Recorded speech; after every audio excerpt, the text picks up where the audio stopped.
élèves, bonsoir et bienvenue sur cette vidéo dans laquelle je vais expliquer la leçon de la subordonnée concessive dont l'objectif est mettre en valeur une action en utilisant une concession. L'objectif de cette leçon, comme déjà dit, c'est mettre en valeur une action en utilisant une concession. Avant de commencer, nous devons tout d'abord expliquer qu'est-ce que ça veut dire une valeur. La valeur. Donner une valeur. Mettre en valeur. Mettre en valeur, c'est-à-dire valoriser et montrer les qualités d'un objet ou bien d'une personne. Une action, c'est-à-dire une action, qu'est-ce que ça veut dire une action? Une action, c'est par exemple un fait, un événement. Je marche, je travaille, je m'entraîne, ce sont des actions. Alors regardez maintenant cette phrase. Je suis malade, mais je travaille. Ou bien on peut remplacer par exemple, je travaille par j'aide mon frère à faire ses devoirs ou bien j'accompagne ma mère au marché. À partir de cet exemple, on va savoir qu'est-ce que ça veut dire mettre en valeur une action en utilisant une concession. Je suis malade, mais je travaille. Normalement, si je suis malade, je dois faire quoi? Normalement, je dois rester à la maison, je dois dormir. Mais ici, je travaille. Ou bien, j'aide mon frère à faire ses devoirs. Ou bien, j'accompagne ma mère au marché. Alors, cette phrase, c'est une subordonnée concessive ou bien c'est une subordonnée de concession qui comporte deux actions qui sont opposées. Je suis malade, mais je travaille. Alors, c'est l'action dans cette phrase a une valeur. Pourquoi? Parce que il montre le courage et le sacrifice. Parce qu'il montre le courage et le sacrifice. Je suis malade, mais je reste pas à la maison. J'ai le courage de travailler. J'ai le courage et j'ai fait le sacrifice d'aider mon frère à faire ses devoirs et d'accompagner ma chère mère au marché. C'est-à-dire l'action dans une subordonnée concessive montre le sacrifice et le courage. Et c'est l'expression de l'objectif de la leçon, mettre en valeur une action en utilisant une concession. Je garde la même phrase ici. Je suis malade, mais je travaille. Cette phrase, c'est une phrase complexe qui comporte deux propositions qui sont reliées par une expression de concession, mais. La première proposition, c'est la proposition principale. Je suis malade. La deuxième proposition, c'est mais je travaille. Proposition subordonnée. Alors, cette phrase comporte combien d'actions? On a déjà parlé de ça. Cette phrase comporte deux actions. Elles sont comment ces actions? Ce sont deux actions opposées. C'est-à-dire, il y a une contradiction entre les deux actions, entre la proposition principale et la proposition subordonnée de la même phrase. Très bien. Alors, qui exprime cette phrase? Bien sûr, cette phrase exprime la concession et c'est l'objectif de notre leçon d'aujourd'hui. Mettre en valeur une action en utilisant une concession. Prenez la page 155 de votre manuel parcours et regardez avec moi ce support. Lisez avec moi s'il vous plaît les phrases. Malgré les dangers, Rachid s'enfonça dans la maison brûlée et sauva son petit chat. Le berger est entouré d'une horde de loups, mais elle conduisit son troupeau à un endroit sûr. Même si Wissal était fatigué, elle accompagna sa voisine chez le médecin. Bien que Mohammed soit occupé, il prit sa voiture et récupéra son frère à la gare. Combien de phrases nous avons dans le support? Nous avons ici 4 phrases. De combien de propositions se compose chacune des 4 phrases? Bien sûr, chaque phrase se compose de 2 propositions. On a déjà parlé de la proposition principale et de la proposition subordonnée qui sont reliées par une expression. La première phrase ici, Malgré les dangers, Rachid s'enfonça dans la maison brûlée et sauva son petit chat. Ces phrases se composent de deux propositions, une proposition principale et une proposition subordonnée. Et ces deux propositions sont reliées par l'expression malgré. La deuxième phrase maintenant. Le berger est entouré d'une horde du loup, mais il conduisit son troupeau à un endroit sûr. Ces deux propositions sont reliées par l'expression mais. La troisième phrase, même si Wissal était fatigué, il accompagnait sa voisine chez le médecin. Ces deux propositions sont reliées par l'expression même si. La dernière phrase maintenant. Bien que Mohamed soit occupé, il prit sa voiture et récupéra son frère à la gare. Ces deux propositions sont reliées par l'expression bien que. Très bien. C'est-à-dire, une phrase complexe est composée de deux propositions en moins. Regardez ces définitions. Une proposition est un groupe de mots organisés autour d'un verbe conjugué. Une phrase simple est organisée autour d'un verbe conjugué, c'est-à-dire il comporte une seule proposition, alors qu'une phrase complexe est composée de deux propositions en moins, comme les phrases mentionnées dans le support. Alors maintenant, relevez le personnage dans chaque phrase. Relevez le personnage dans chaque phrase.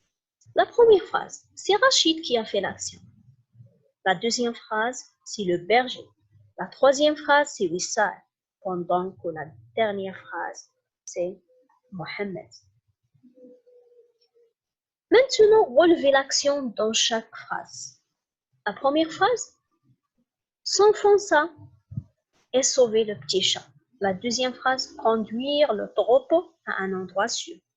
La troisième phrase, accompagner sa voisine. La dernière, c'est prendre sa voiture et récupérer son frère à la gare. Très bien. Alors maintenant, précisez l'état dans lequel se trouve le personnage avant ses actions. Dans la première phrase, Rachid est en danger. Très bien. La deuxième phrase, le berger est entouré d'une horde du loup. La troisième phrase, Wissal est fatigué. Alors que la dernière phrase, Mohamed est occupé. Alors maintenant, on va découper ces phrases comme suit. Alors, regardez ce tableau. Il comporte l'expression de concession, l'état de personnage et l'action. La première phrase, l'état de personnage dans la première phrase, c'est les dangers. L'action, c'est s'enfonça dans la maison et sauva le petit chat. Ces deux parties de la phrase sont reliées par l'expression malgré plus un nom. La deuxième phrase maintenant. L'état de personnage, c'est entouré du loup. L'action, il conduisait le troupeau à un endroit sûr. Et l'expression, c'est mais plus indicatif. La troisième phrase, l'état de personnage, c'est la fatigue. L'action, elle accompagnait sa voisine chez le médecin.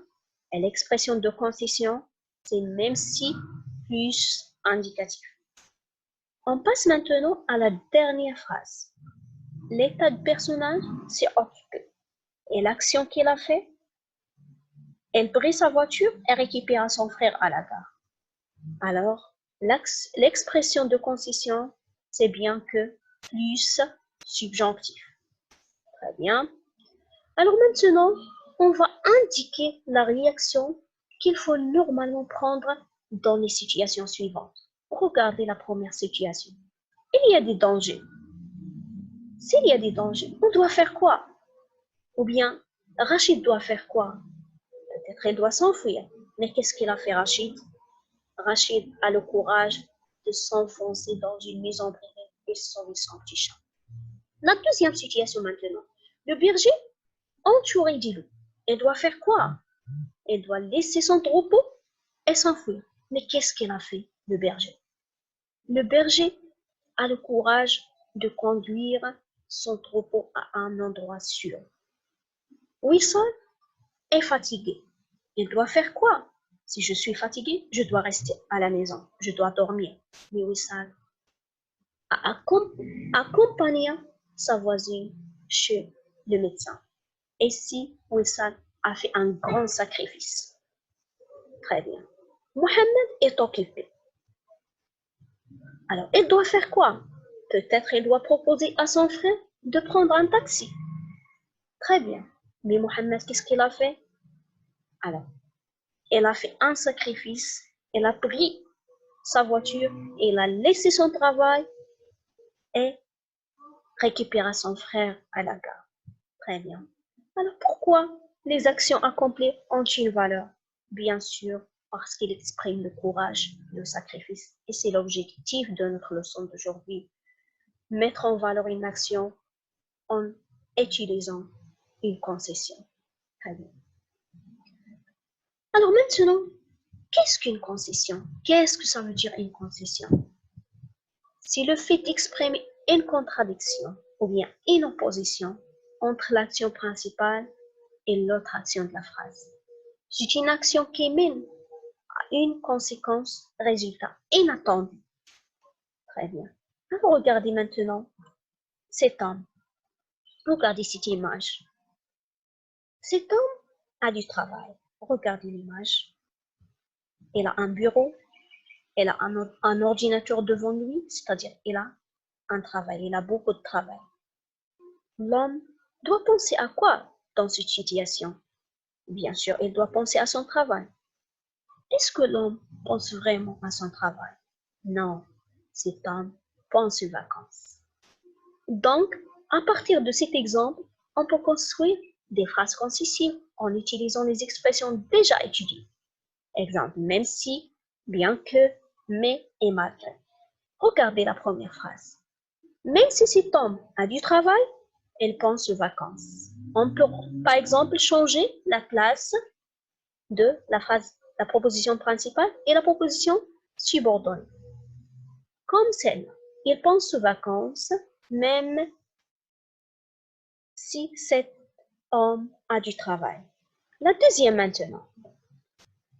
Bien qu'elle ait du travail, cet homme pense aux vacances. On peut toujours changer la place de la proposition subordonnée et la proposition principale. La troisième, cet homme a du travail, mais elle pense aux vacances.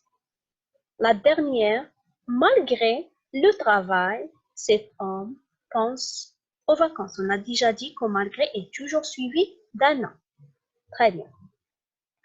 Alors maintenant, nous avons ici un exercice à faire. Regardez la question. Reliez chaque phrase par l'une des expressions suivantes. Même si, bien que, mais, malgré.